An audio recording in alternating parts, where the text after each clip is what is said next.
did you come about writing books about women and feminism? You know, it's funny because I got a PhD in philosophy, and there were a lot of women that were doing a lot of work on women and feminism, and I think I didn't like it. I thought, not for any ideological reason, I thought it was very academic and very sterile. Like I was at a stage in my life where I really wanted to find content about women that I could give to other women to sort of give them a different perspective. But the perspective that I kept getting was very dry and it was hard to read. It was very, a lot of philosophical jargon. And so I think I said out loud in my kitchen one day as I was finishing up my degree, I will never work on women's issues. And, so I think that was probably the start of it when you declare something like that. But I got into it because I just started seeing my own life as a mother and seeing that the experiences that I was having, I wasn't seeing it reflected in the culture itself. Like, for example, I went through this stage where I thought, okay, next week things are going to get easier. Next week things will get easier, when I had an infant. And things never got easier. They actually just kept getting harder. And finally I realized that there's something about motherhood that is meant to rub out our narcissism. It's meant, it's a feature that it's challenging, not a flaw. And so that really changed my perspective and actually made it a lot easier to then deal with the challenges of raising children. I now have 5, because I saw the changes that were happening in my own personality. So I think that was kind of the start of it. And then I started really looking at the culture and just saying, something isn't right with the culture. That there's a Christian model, and we're not just listing away from that slightly. We're diametrically opposed to that model. And so when I started looking into it, I was just shocked at how right I was. It was kind of just an inkling, and then the more research I did. And so I wrote a book that came out in 2018 called The Anti-Mary Exposed. It was looking at the model of the Blessed Virgin Mary as the Christian model of womanhood throughout, for 2,000 years. This is actually one of the reasons why women have so much esteem in the culture, is because of the understanding of who the Virgin Mary is. And so anyway, it was just kind of unpacking all of that and just seeing, looking at someone like Hillary Clinton and realizing there's nothing like the Virgin Mary about Hillary Clinton. And seeing that it was about power. There was a real sense of power and control that I was seeing in women. So it just was one of those things where I didn't really have any, axe to grind. It wasn't looking to uncover anything. I just wanted to understand it better and see what was happening on a cultural level. And then the more I kept digging, my first book, The Anti-Mary Exposed on Women, was really only going back to the second wave of feminism from the 60s. And then the second book that I've written, that's a secular book, it goes back all the way back to the first wave of feminism, because I had always heard the first wave was good. And so I just kept digging. And the more I dig, the more I'm realizing that there's just something fundamentally wrong with feminism that the culture isn't aware of, I think, at this point. So what is that? What is that fundamental flaw? We see that in woke culture is the sort of umbrella, but feminism really started it. So you have this anti-women movement claiming to be for women, but it's become very apparent that it's not. It is, they're celebrating cross-dressers. They are not embracing motherhood. Female roles have become male roles. Men are supposed to be women are supposed to be like men. We see that more and more. So what is fundamentally wrong? Well, I think the fundamental issue is really making an idol out of autonomy and independence, women's independence. And if you go back to the very earliest feminists, Mary Wollstonecraft talks about this. I'm not free unless, basically, marriage was the problem. Husbands were the problem. That women couldn't be free unless they were detached from that relationship. You see 100 years later, there's a woman named Emma Goldman, who's an anarchist, and same exact idea. Women can't be free until they're independent, and we don't know what they're meant to do because we've never seen it before. They've always been sort of attached to a husband and children. So what happens when we free women up from that? That's when they can really bloom and flourish and become women. And so that it's an amazing thing to see. Like, they didn't really know where they wanted to go with it. They just wanted women to be independent and away from husbands and childbearing. And so that was really the goal all along, was to create this independence. But this is the crazy thing, is that doesn't match up with women's biology. It doesn't match up with our human nature. Women are really made for really thick and rich relationships. And so when you rip them out of those thick relationships, that's really where we're seeing a lot of the problems and the struggles coming, and why women are so unhappy. It's just amazing to see the remarkable amount of loneliness that we have in the culture today. I saw an article, I think that it was a couple of days ago. It's a new study that's happening. I think it's in Norway, actually. And where? In Norway. Okay. They want to see if they can cure women's unhappiness by giving them a robot that will fill the role of a relationship. Oh my goodness. And this is, so we've kind of come full circle here. You make women independent. Right. They're torn away from the relationship, from the husband, from the childbearing. Right. But all women really want is the husband and the childbearing and the children and the family. Right. And so now they're gonna swoop in with some robots and see how artificial emotions can flourish. Wow. So what's your thought on that? That's amazing. I think that you're exactly right. It is full circle. It really is what women want. And the hard part is that is what women had. And I think one of the pieces of feminism, there's three main ways, I think, in which a woman really embraces feminism deeply. And it comes from the ideology. It actually the ideas themselves came from the early 1800s, from Percy B. Shelley wrote a poem about a woman named Sithna, and the main ideas that came from it, he took from his mother-in-law, who was Mary Wollstonecraft, and then his father-in-law, who was William Godwin, who was, he's not as well known as Wollstonecraft, but he was actually much more influential. He didn't believe in monogamy, and he was very influential upon Karl Marx. So Percy Shelley's taking this idea, and he's saying, women just need to hate men or be in contempt of men. They need to engage in the occult, because Shelley himself was very involved in the occult, and they need to be promiscuous.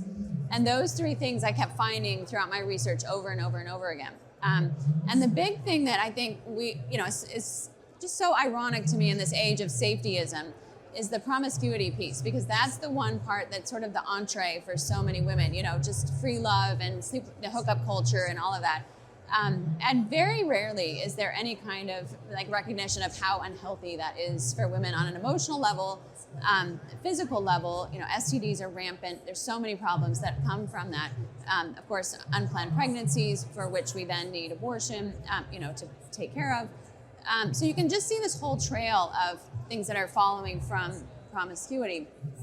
But the problem with that, more fundamentally, is it's also corrupted men, because men no longer have to be, that instant gratification is right there. They no longer have to put off this idea of sacrificing or providing, protecting, all of that, procreating.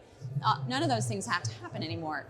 So women are the ones that really made the significant cultural shift in terms of promiscuity, and that has then made men worse off. And so that's why it's so hard to find a good man. Feminists complain about it all the time. Women always are complaining about how hard it is to find good men.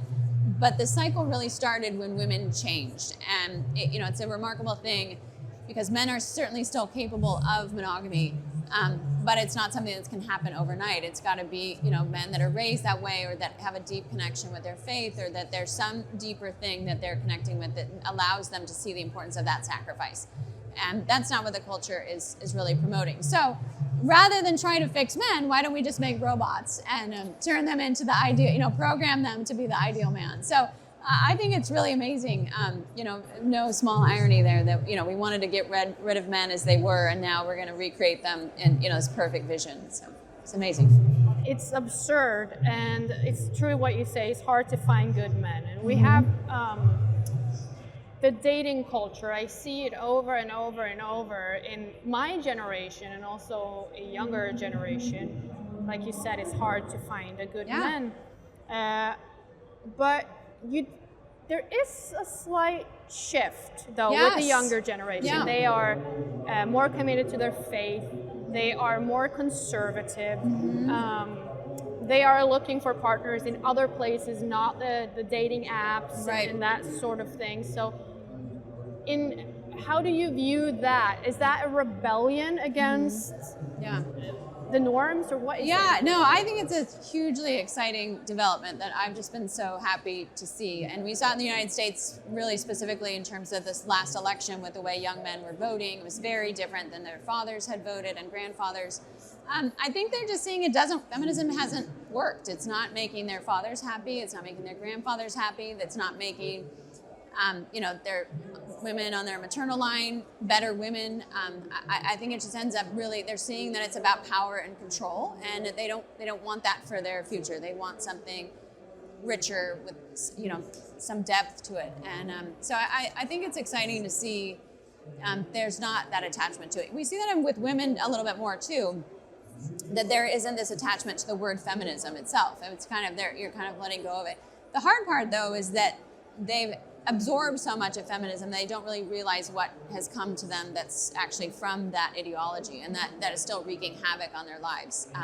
So I think that's really where the responsibility comes in, is to start helping women really understand like how we're undermining ourselves with so many of these ideas that are so prevalent in the culture. But I think it's a really hopeful sign that we're actually at this place where it's not a knee-jerk reaction like, oh, you're anti-feminist, that people will actually listen to you and think, maybe I should think about this a little bit more deeply. Because that's not what you see for women, my generation, Gen X women, or boomers in particular. It's very, very difficult because it just was our bread and butter. That's what we were, raised on, and just this idea of we always had to be in competition with men. So it's great to see that kind of wearing thin enough that people are open to thinking about women and men in kind of new and healthier ways. I can use an example from my own experience. I went to university. I had a political theory, and the professor were talking about, in Norwegian we call it quotation. So you put women in positions just because they're women. Oh, right. Yeah. Right? And we were having this discussion from a political viewpoint. If you have one man and one woman, they have the same education, they start the job at the same time, but then the woman goes off and gets pregnant, she's away for a year or 2 years and then comes back, but she's the one that gets the promotion, even though the man worked hard while she was having children. Is that fair? And I remember sitting in the auditorium and I thought to myself, yes, why should I be cursed because I have a uterus? Right. And every time I visit that thought, that moment in time, I'm shocked, because where did those thoughts come from? Yeah. I don't view it like that anymore. It's a blessing, right? Yeah. But as you said, we were programmed to think a certain way about women and men, and also not only children as burdens, but our uterus as a burden. Yeah. Where does it stem from? Yeah. No, I think that's such an amazing and important question. And this was one of the fascinating things I found in my research was you have to go all the way back to like the 1860s and 70s to find women talking in a beautiful way about their children in feminist literature. At that point, it sort of breaks off, and the word that's used over and over again is drudgery.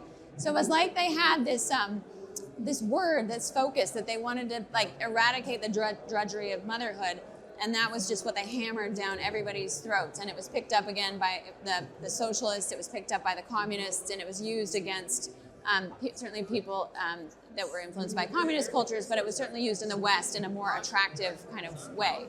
Like, think of all the things you could do if you didn't have the drudgery of raising children, and even the condescension, about how you're just a mother, a stay-at-home mother. I think that piece is absolutely fascinating, because that's all social engineering. That's all marketing.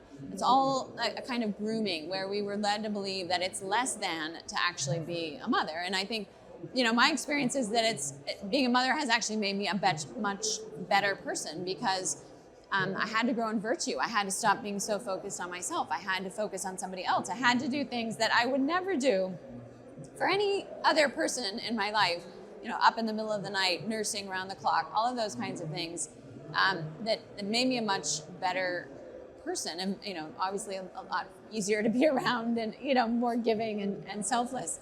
And I think that that's just the real tragedy, is the fact that that's how we have absorbed our understanding of womanhood is, we've got this awful uterus and fertility issue that we just need to suppress, because the real life is outside of that. And if you feel an urge to have children, why don't you just get a pet, So I think that urge, that desire to care for things is very innate to us.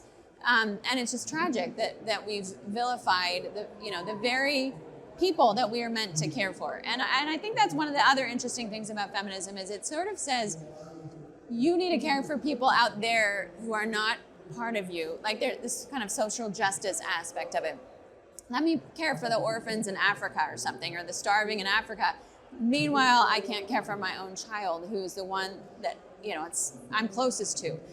So it becomes almost this false compassion that the proximity of it is removed, so you're actually not encountering real people, and the real people that you do encounter, you get rid of. It's a really amazing juxtaposition, I think. Yeah, this is why I say that feminism is the origin of the woke umbrella. Yes, because you see that in your, like you said, the superficial or false compassion. Yeah. You care about everything that is not close to you, Yeah. but what is close to you, you do not care about. It's the same if you look at politics. Yeah. It's other nations first, then your nation. Yeah. So That's it such a kind great of, analogy. yeah, and it does, you find it everywhere. Also, the curse of the uterus, Right, so, right. I mean, in quotation. Yes. Is that how it came about that men can all of a sudden become women and live womanhood and have great Right. lives as females? Right. Are they better women than women? Is that what this is? Yeah. No, well, I mean, I think it goes back to Simone de Beauvoir and this creation of this idea that you become a woman, you're not made a woman, that it's a matter of gender. And I go in depth about this in my book, but it really is these ideas of the new left that were then trying, it's this, instead of class warfare, the new left shifted the argument so that men are the oppressors and women are the oppressed. And that dynamic is what really is alive from about the 1960s on, and Kate Millett is probably the best known, and Angela Davis are probably the two best known thinkers that were part of the new left that push this into the culture. Because then if you suddenly have women as victims, then every woman has a voice that has to be heard over the victimizer. Men are, even if a man has never done anything wrong for which he could be culpable, he's still an oppressor, and women are oppressed. And that's where you see the beginning of the woke stuff, because the victim's voice is more important than the victimizer's voice, and the victimizer has to be silenced. So you can just see this pattern, winding up, that it started with feminism as sort of a test case, and it was so successful, they became so powerful in that victimhood, that it was then very easy to go to the woke. And I think there's something, I've been talking about this a lot more recently, about the idea of the emotions of women too. That the emotions of women have been really cultivated by the feminists and the socialists and the communists since the 1890s.